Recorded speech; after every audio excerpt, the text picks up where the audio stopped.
Nintendo is always known for making pretty stellar new games, for the most part. Pokemon's a little iffy and their mobile phone games aren't the best, but they're mostly still good for new home games. That being said, their track record with representing their older games has not been the best. Between the Switch Online having fairly bad N64 emulation and Super Mario 3D All-Stars just being a disappointment, it seems their legacy titles are an afterthought. This brings us to the subject of this week's review. They remastered an old Wii game, well, ported for the most part, but how does it hold up and how improved is it? Find out today as I review The Legend of Zelda Skyward Sword HD for the Nintendo Switch.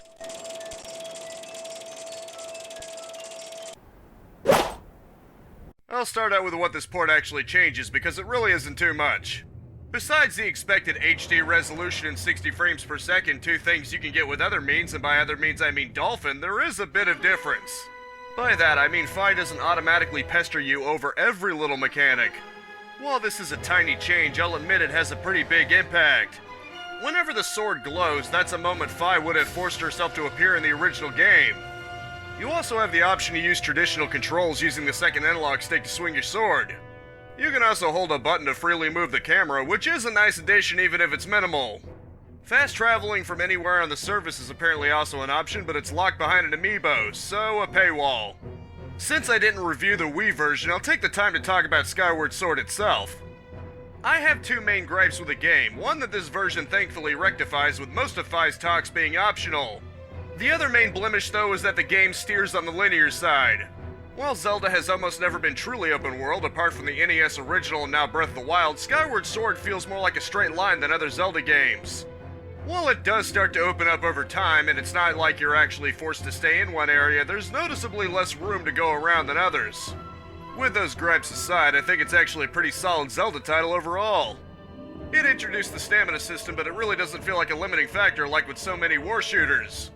Link seems to move about as fast normally, and this is just like an additional boost of speed. Like with Breath of the Wild, it also ties into climbing, although thankfully there's no rain to make this more difficult. Of course, a bandaged solution for more arduous sections is Stamina Fruit, which instantly replenishes your stamina. It's especially plentiful in areas where you'd have to climb a fair amount. The sword combat itself felt mostly fine despite it being motion controls represented by analog. I may have gotten a little tripped up in sections where it was more of a diagonal kind of thing, but those were the exceptions rather than the rule. Granted, it's kind of funny because with the regular bokoblins, I found bum rushing them to be much more effective since they're slightly delayed in bringing up their weapons. There's also a pretty nice tip I did catch onto though. If you can slash in any direction, then more often than not the exact center is open so you can just go for stabs. The tip here is to use your tip. Your main method of travel from one land to another is to ride your Loftwing. Admittedly, one aspect I found easier in the Switch version than when I tried in the Wii version natively, perhaps further showing how unnecessary and even potentially detrimental some of the motion controls could be. Granted, the little obstacle course when you're learning to dash got me more than a little hot on the collar, but the times you're actually required to use it after that weren't so bad. Overall, riding your Loftwing wasn't so bad, but it might have been nice to have the option to travel straight to other worlds instead of always having to fly there. While there are areas that allow you to get there faster, it would be like if Ocarina of Time or Twilight Princess not offered you any way of fast traveling and you just had to use Epona. It's also worth noting that the boss keys require you to rotate them just right into the keyhole to unlock the door leading to each boss. While that didn't really bother me, I can see how they might not be to everyone's taste. The bosses themselves were mostly fine, with Girahim's final battle actually making me sweat a little. My favorite has to be the ancient automaton Kalatos.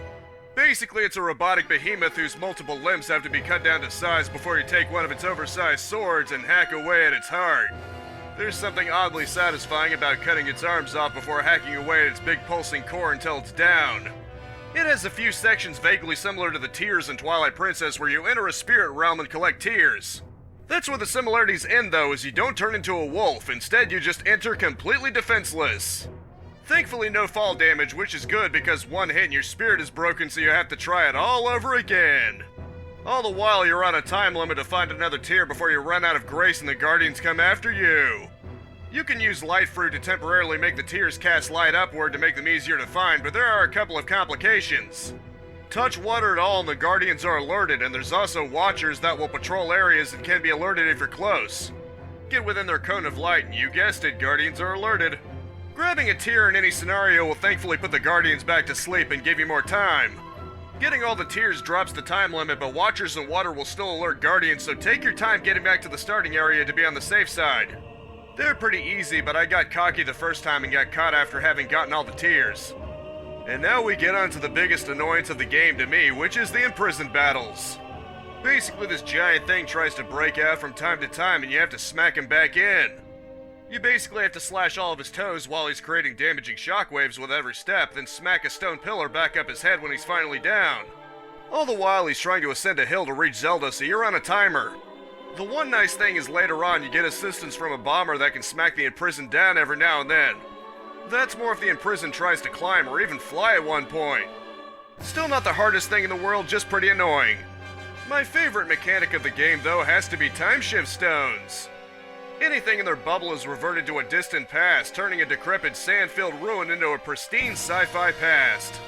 It's sort of like Ocarina of Time's time travel but in parts, and I love how creatively the game uses it. Overall, the gameplay is mostly quite good. The Switch version addresses Fi being way too disruptive, but it's still a little linear and the imprisoned fights are just annoying. If you can look past that though, there's still a fairly great Zelda game under there. Some may disagree, but I had a good time with it. Even had a pretty cool moment when you lost your stuff and have to go into stealth mode. It may not land perfectly in everything it tries, but this bird flies pretty beautifully when it's hitting its stride.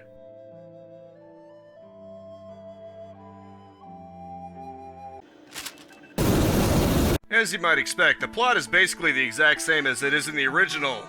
There are no additions to the story or even bonus areas like in Twilight Princess HD. Thankfully, the story as is still fairly good and easily a highlight of Skyward Sword. Rather than being some off-in-the-distance princess, Zelda is a bit of a childhood friend, which can make it easier to become connected to her than most other iterations. Tetra and Wind Waker and the Spirit Tracks Zelda might be the only other cases I can think of where Link and Zelda spend any real amount of time together. And of course, Gru served as a pretty amusing rival character to Link. He's a bit of a bumbling brutish bully type, but thankfully that isn't all there is to his character. Without spoiling anything, he really rises to the occasion later on and contributes to saving everyone in his own way. It's nice to see real character development like that, so they're not completely two-dimensional. His reaction to first getting to the surface after being used to being up in the clouds his whole life is every bit as funny as you might expect. It was also pretty nice seeing a sort of origin story for the Master Sword, even though Fi isn't nearly as compelling a companion character as Midna or even Tattle from Majora's Mask. That's not to say she was terrible though, and making her explanation of mechanics optional at least made the time she spoke up more meaningful. Having her talk about an event and even developing a connection with Link is more meaningful when she didn't just explain some obvious function or remind you that your Wiimote's battery life is low. And of course I can't talk about the plot without mentioning Fi's foil, Girahim. He's Demise's trusted servant, putting everything into motion, and the game makes it clear just how sadistic he is. Probably about as sadistic as you can get in a Nintendo game, he gleefully talks about beating Link within an inch of his life or causing his ears to bleed by the sound of his own tortured screams. His master, by contrast, is more the subdued, fierce warrior, but he sets the stage quite nicely for everything to come. For being what's essentially the precursor to Ganondorf, he does everything he needs to do well enough, and I like the looking for a true challenge honorable type of warrior vibe from him. I don't want to go too far into it because that would be a spoiler, but I overall enjoyed the story for what it was. It utilized a past and present mechanic, essentially doing the opposite of Ocarina of Time, and did a pretty good job presenting an origin story. The story between the imprisoned and the big bad actually made a pretty interesting twist, as well as how the Master Sword and Triforce came into fruition. Zelda herself actually has a fact about her that's revealed in the late game that's pretty interesting. Really, the groundwork for the conflict between Link and Zelda and Ganondorf was laid out pretty well, even if it wasn't the most original in the world.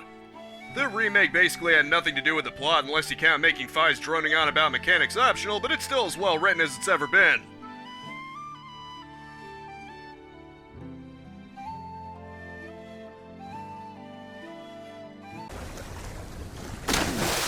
This might be the section you'd ordinarily expect me to really start going in deep with the changes, but sadly little has changed. This isn't Wind Waker HD or Twilight Princess HD, which weren't built from the ground up either, but at least had some significant changes. Raising the screen resolution and frame rate and seemingly putting some of the textures through an upscaling algorithm seems to be the bulk of the visual differences. The water paint effect in the distance appears to have been adjusted with the HD resolution in mind, but other than that, it's largely the original art assets throughout the entire game. While having a much higher screen resolution and smoother frame rate will no doubt be considered a big step up for those who've only played natively and can be enticing for those who don't own the original Wii version, you can get mostly the same results through emulation. If you do own the Wii version and a working Nintendo Wii, you can even rip it yourself pretty easily through homebrew. I understand not everyone has the game or a computer powerful enough to run it though, so I get it. Just kinda wish they did more to improve this version given it's $40 minimum. That being said, Skyward Sword itself still has a pretty pleasing aesthetic to it.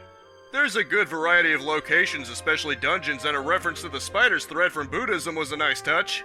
There's even an old naval ship and it ends up getting flooded in by a giant tentacle monster. As I mentioned before, the time shift stone mechanic, funnily enough in that same area, is really cool to shift between. You've got sand-filled ruins one minute, pristine technological wonders the next, and areas where it's partially one and partially the other. It's especially cool when you're in a lake that's been sanded over and it goes between sand and water as it gets near your bubble. Of course, the characters have plenty of diverse facial expressions and the cutscenes are typically of a good quality. There's a good use of some post-processing effects, and there's enough personality in the enemies to make each one feel unique. Reminding me of it.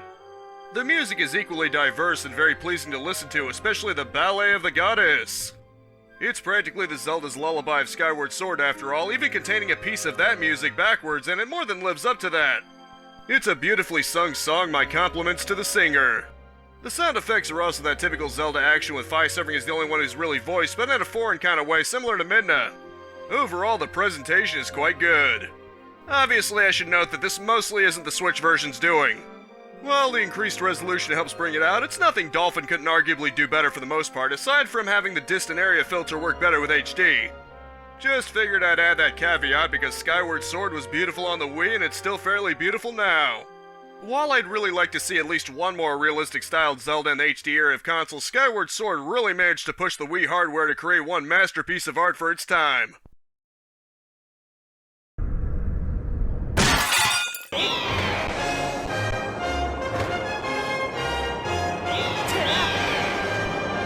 Ultimately, Skyward Sword is quite good. It has its flaws, of course, like being a little more linear than Zelda has traditionally been, but it still shines through in the end. It's a good origin story for Zelda and Link, and the struggles throughout the generations is a beautiful looking game and has a lot of fun mechanics in it. You just have to keep in mind that almost all of these positive things I said about it are from the Wii version, especially if you rip the disc into Dolphin. The few things the Switch version does add probably aren't worth it if you already own the Wii version, at least not to me. If you don't own the Wii version though, I can easily recommend checking it out. This has been my review of Zelda Skyward Sword for the Nintendo Switch. I've got a live stream Friday at 4:30 p.m., news video next Thursday at 6 p.m., and Let's Plays 10 a.m. and 2 p.m. daily. All Eastern Standard Time, but you can always subscribe and spin attack that bell icon if you want to keep notified. A like is always appreciated, but I just hope you genuinely enjoyed this review. Thank you so much for tuning in with me. This week's epic freebie until next Thursday is Brothers: A Tale of Two Sons, and as you would guess, it's a tale of two brothers who have to solve puzzles together. Spread this video around like the ongoing generational curse of demise, and I will see you next time. Now go out there and capitalize on life. Peace out, have a good one, and have a nice and pleasant day.